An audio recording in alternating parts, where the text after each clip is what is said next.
सोनपुर एक छोटा लेकिन बेहद खूबसूरत गांव था। चारों तरफ हरे भरे पेड़, लहराते आम और पीपल के पेड़ दूर दूर तक फैले हुए थे। गांव वालों में अपनेपन की एक अलग ही भावना थी। यहाँ के लोग बहुत सीधे साधे, नेक दिल और मेहनती थे।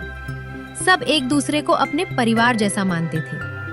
किसी के घर में खुशी हो या दुख, सब साथ खड़े रहते थे। गांव के बीचों बीच एक पुराना पीपल का पेड़ था जो गांव की चौपाल थी। वहीं बुजुर्ग बैठकर फैसले लेते, बच्चे खेलते और जवान अपने सपने बुनते थे। इसी गांव में रामू नाम का एक लड़का रहता था। उसके पिता किसान थे और माँ घरों में काम करती थी। रामू पढ़ने में बहुत तेज था, मगर स्कूल बहुत दूर था। फिर भी वो रोज पैदल स्कूल जाता। उसका सपना था कि वो बड़ा होकर पढ़ लिख कर अपने गांव का नाम रोशन करे। उसके पास किताबें खरीदने तक के पैसे नहीं थे, लेकिन उसकी लगन देखकर गांव के मास्टर जी बहुत खुश होते। वे उसे अपनी पुरानी किताबें दे दिया करते और कभी-कभी उसे पढ़ाने भी बुला लेते। एक दिन आसमान में काले घने बादल छा गए और हल्की हल्की बारिश होने लगी। गांव की कच्ची सड़क पर कीचड़ फैल गया था। कोई सिर पर गमछा रखे तो कोई भीगता हुआ लल्लन की चाय की दुकान की ओर जा रहा था। रामू भी अपनी फटी हुई चप्पल संभालता हुआ दौड़ते दौड़ते वहां पहुंचा। उसकी कमीज के कंधे भीग गए थे और ठंड से वो थोड़ा कांप रहा था। दुकान के अंदर टीन की छत पर गिरती बारिश की आवाज और अदरक वाली चाय की खुशबू माहौल को और भी सुहाना बना रही थी। रामू, रोज पढ़ाई में लगे रहते हो, आज इधर कैसे? अंकल, बारिश में ठंड लग रही थी, सोचा चाय पी लूं। अच्छा है बेटा, थोड़ी देर आराम भी जरूरी होता है। अगर बारिश ऐसी होती रही तो हमारी पूरी फसल खराब हो जाएगी। बेटा, तुम पढ़ लिख कर कुछ ऐसा करना जो ये बारिश का पानी नुकसान नहीं फायदा बने। धीरे धीरे बारिश हल्की हो गई।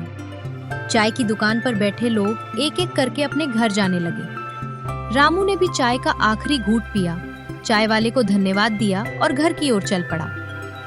सड़क पर पानी कम हो गया था और हवा में मिट्टी की सोंधी खुशबू फैल गई थी। रास्ते में चलते चलते वो सोच रहा था, आज चाय की दुकान पर सुनी किसानों की बातें और मास्टर जी की सीख दोनों उसे और जिम्मेदार बना रही थी। घर पहुंचकर माँ ने पूछा, बेटा, बारिश में भीगा तो नहीं? नहीं माँ, बारिश हल्की हुई तभी निकल आया। इतना कहकर रामू अपने कमरे में पढ़ाई करने चला गया। अगली सुबह मौसम बहुत सुहावना था। चिड़ियों की चहचहाहट गूंज रही थी। रात भर की बारिश के बाद गांव बिल्कुल निखर गया था। हवा में मिट्टी की खुशबू तैर रही थी। रामू अपनी किताब लेकर आंगन में बैठा था। किताब खुली थी, लेकिन उसकी नजर बार बार बाहर चली जाती। नालियों में बहता पानी, छप्परों से गिरती बूंदें और दूर खेतों में फैली हरियाली उसे पढ़ाई के सवालों से ज्यादा आकर्षित कर रही थी। फिर भी वो मन लगाकर पढ़ रहा था, क्योंकि उसे पता था कि पढ़ाई ही उसका असली रास्ता है। थोड़ी देर बाद वो बाहर निकला। तालाब पूरा भर चुका था। पानी में बादलों की परछाई हिल रही थी। रामू ने सोचा, जैसे बारिश ने गांव को नया बना दिया है, वैसे ही पढ़ाई इंसान को नया बना देती है। दूर से स्कूल की इमारत दिखाई दे रही थी। दीवारें अभी भीगी हुई थीं। कल से स्कूल खुलने वाला था और रामू के दिल में एक अजीब सी खुशी थी। वो जानता था कि इस छोटे से गांव से बाहर जाने का सपना उसकी किताबों में छुपा है। बारिश के बाद गांव शांत था। उस शांति में रामू अपने भविष्य के बारे में सोच रहा था। सूरज ढल चुका था और धीरे धीरे अंधेरा गांव को अपनी बाहों में लेने लगा था। पक्षी चहचहाते हुए अपने घोंसलों की ओर लौट रहे थे। रामू भी अपने घर की ओर बढ़ने लगा। घर पहुंचकर रामू अपनी किताबें समेटकर दिए जलाने की तैयारी करने लगा, क्योंकि रात की खामोशी में ही उसकी असली पढ़ाई शुरू होती थी। दिए की मध्यम रोशनी में उसकी आंखें किताबों के अक्षरों को टटोल रही थीं। बाहर सन्नाटा था, पर आंगन में उसके माता पिता आपस में बातें कर रहे थे। रामू की लगन देखकर डर लगता है, माँ बोली। हमारे पास इतने पैसे कहाँ है जो हम रामू को शहर भेजकर पढ़ा लिखा सके?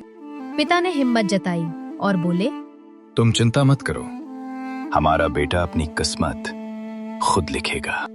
दिए की रोशनी हल्की हल्की जल रही थी और माता पिता की बातें दरवाजे के अंदर जा रही थी। रामू समझ गया और रामू को उनकी बातें दिल पर लगी। और वो कमरे से भर आया और बोला, बाबू आप चिंता मत करो, मास्टर जी कहते हैं जिसके पास हौसला होता है उसे रास्ता अपने आप मिल जाता है। पिता ने नम आंखों से मुस्कुराते हुए कहा। ये सुनकर उसके पिता की आंखों में खुशी के आंसू आ गए और उन्होंने रामू के सर पर हाथ फेरा। और अगले कुछ महीने रामू के लिए बहुत मुश्किल भरे थे। वो सुबह को 4 बजे उठकर पिताजी के साथ खेतों में मेहनत करता और अपनी पढ़ाई करता। गांव वाले अक्सर देखते कि पीपल के पेड़ के नीचे रात में भी रामू पढ़ाई करता है। एक दिन रामू ने अपने पिता से कहा, बाबू मैंने सोचा कि मैं शहर नहीं जाऊंगा, मैं यही रहकर अपनी आगे की पढ़ाई करूंगा और गांव के बच्चों को भी पढ़ूंगा ताकि उन्हें पढ़ने के लिए दूर न जाना पड़े। बेटा, शहर के बड़े कॉलेज की सुविधा यहाँ कहाँ? सुविधा से जरूरी नियत होती है। बाबूजी, मास्टर जी ने कहा है कि वो मेरी पढ़ाई में मदद करेंगे। मैं खेतों में आपका हाथ बताऊंगा और शाम को बच्चों को पढ़ूंगा। रामू के इस फैसले की खबर पूरे मोहल्ले में फैल गई। लोग उसकी सोच से बहुत खुश हुए। अब उसी पेड़ के नीचे जहाँ लोग बैठा करते थे, रामू ने अपनी छोटी सी पाठशाला शुरू कर दी। एक दिन गांव में एक सरकारी गाड़ी आई और वो सीधे रामू के घर से सामने रुकी। गाड़ी से एक अधिकारी और एक मास्टर जी उतरे। मास्टर जी के चेहरे पर एक गर्व भरी मुस्कुराहट थी। किशन भाई मिठाई बांटे। रामू ने सिर्फ जिले में नहीं पूरे राज्य में टॉप किया है। सरकारी सेवा परीक्षा में पहला स्थान हासिल किया है। धीरे धीरे गांव के लोग इकट्ठा होने लगे। रामू के पिता का सीना गर्व से चौड़ा हो गया। उन्होंने लल्लन की दुकान को इशारा करते हुए कहा, आज सबको मेरी तरफ से चाय पिलाओ। आज समझ एक बाप का नाम उसके काम से नहीं, उसके बेटे की मेहनत से रोशन होता है। सन्नाटे में रामू अपने माता पिता के पास बैठा था। कल उसे अपनी ट्रेनिंग के लिए शहर निकलना है। इसे रख ले रामू। शहर में लोग दिल देखने से पहले कपड़े देखते हैं। वहां जाकर अपने लिए शर्ट ले लेना। किसी को ये नहीं लगना चाहिए कि किशन का बेट खाली हाथ आया था। नहीं बाबूजी, मैं इसे लूंगा। ये सिर्फ पैसा नहीं, आपके बरसों का पसीना है। मेरे पास मेरी स्कॉलरशिप आ जाएगी। मेरा स्वाभिमान आगे बढ़ाने के लिए बस मुझे इतना ही चाहिए। बस एक वादा कर, जब तू शहर के बड़े दफ्तर के पंखे और बिजली के नीचे बैठेगा, इस मिट्टी की महक मत भूल जाना। शहर की चकाचौंध में उस लड़के को मत खो देना जो नंगे पैर स्कूल दौड़ता था। पेड़ कितना भी ऊंचा हो जाए, उसकी जड़ी जमीन में ही रहती हैं। अगर मैं इस गांव को भूल गया तो मैं अंदर से सूख जाऊंगा। मैं शहर इसलिए जा रहा हूँ क्योंकि एक दिन शहर चलकर हमारे गांव तक आए और किसी माँ को अपने बेटे को बेचते हुए रोना ना पड़े। सूरज की पहली किरणें निकली भी नहीं थीं, लेकिन पूरा गांव सड़क पर जमा था। हर किसी की आंखों में मिला जुला सा भाव था, रामू के जाने का दुख और उसकी सफलता का गर्व। रामू आगे चल रहा था, उसके पीछे किशन, माँ, मास्टर जी और पूरा गांव एक काफिले की तरह चल रहा था। किशन ने रामू का पुराना सामान अपने सिर पर उठा रखा था। रामू ने कई बार कहा, बाबूजी मुझे दे दीजिए। किशन ने कहा, आज आखिरी बार अपने बेटे का बोझ उठाने दे, कल से तो तू पूरे जिले का बोझ उठाएगा। जब सब सड़क के पास पहुंचे जहां से शहर की बस जानी थी, किशन ने कहा, याद रखना, यहाँ से तो अकेला नहीं जा रहा। इस गांव की हर दुआ तेरे साथ जा रही है। अगर कभी हार मानने का मन करे तो इस सड़क की धूल को याद कर लेना। बस जैसे ही आंखों से ओझल हुई, गांव वाले धीरे धीरे अपने कामों की ओर लौटने लगे। लेकिन किशन और उसकी पत्नी सड़क के किनारे काफी देर तक खड़े रहे। आज घर बहुत खाली लगेगा। कुछ समय बाद रामू की स्थिति बदल चुकी थी। गांव वालों का प्यार और सम्मान उसके पिता के लिए और बढ़ गया था। एक दिन नीली बत्ती वाली सरकारी गाड़ी कच्ची सड़क पर धूल उड़ाती हुई गांव में दाखिल हुई। पूरे गांव में हलचल मच गई। गाड़ी सीधा रामू के घर के सामने आकर रुकी। ड्राइवर ने दरवाजा खोला और नीली बत्ती की चमक बीच रामू बाहर निकला। वहां मौजूद लोगों की सांसें थम गईं। उसके पिता किशन, जो फटी हुई बनियान पहने लकड़ी काट रहे थे, उनके हाथ से कुल्हाड़ी छूट गई। रामू सीधा अपने पिता की ओर बढ़ा। किशन रामू को वर्दी में देखकर अपने आंसू नहीं रोक पाए। माँ की आंखों में भी खुशी के आंसू थे। लल्लन चाय वाला और बाकी लोग दूर से यह नजारा देख रहे थे। किसी ने सोचा भी नहीं था कि क्योंकि जिस लड़के के पास किताबें खरीदने तक के पैसे नहीं थे, आज उसकी गाड़ी के आगे दुनिया झुक रही है।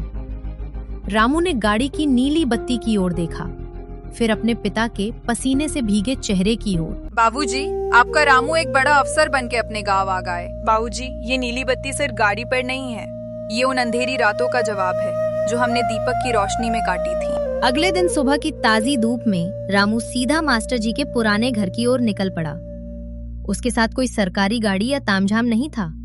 वो बिल्कुल उसी पुराने रामू की तरह पैदल चल रहा था। रामू, अब तो तुम जिले के इतने बड़े अफसर हो, नीली बत्ती की गाड़ी में चलते हो। मेरे जैसे साधारण शिक्षक के लिए इतनी सुबह आने की क्या जरूरत थी? मास्टर जी, मैं जहाँ भी पहुँचा हूँ उस रास्ते की पहली सीढ़ी आप ही थे। मैं एक अधिकारी बनकर नहीं, बल्कि आपका वही छात्र बनकर आया हूँ जिसे आपने कभी हार न मानना सिखाया था। कल की भीड़ और शोर देखकर मुझे लगा था कि तुम बदल गए हो, लेकिन आज तुम्हें इतनी सादगी में देखकर मेरा दिल खुश हो गया। मास्टर जी, वर्दी मेरे शरीर पर है, मेरे संस्कारों पर नहीं। जो कुछ भी हुआ वो पद का सम्मान था। आज मैं आपके सामने वही पुराना छात्र हूँ। अब आगे क्या सोचा है? जैसे आपने एक एक शब्द जोड़कर पढ़ाना सिखाया था, मैंने तय किया है कि अपने गांव के स्कूल को जिले का आधुनिक स्कूल बनाऊंगा। मैं चाहता हूँ कि यहाँ के बच्चों को वो सुविधाएं मिले जो मुझे नहीं मिली थी। आज मेरी पुरानी किताबों का कर्ज उतर गया और मेरा पढ़ाना सफल हो गया। मुझे पता है अब इस गांव का कोई बच्चा अनपढ़ नहीं रहेगा। तुमने खुद को एक मिसाल बना दिया है। सफलता की ऊंचाई का अंदाजा इस बात से नहीं लगाया जाता कि आप कहां पहुंचे हैं, बल्कि इससे लगाया जाता है कि आप अपने साथ कितनों को ऊपर लाए हैं। रामू ने अपने पद का उपयोग किसी को डराने, धमकाने या दौलत कमाने के लिए नहीं, बल्कि उन रुकावटों को हटाने के लिए किया जो बरसों से गरीबों के रास्ते में थीं। उसने अपने गांव में नया स्कूल बनवाया। अब उन सारे बच्चों को दूर नहीं जाना पड़ेगा, जैसे रामू को कभी दूर जाकर पढ़ाई करनी पड़ी थी। शिक्षक तो सिर्फ दिया जलाता है, असली रोशनी तो छात्र की मेहनत से आती है।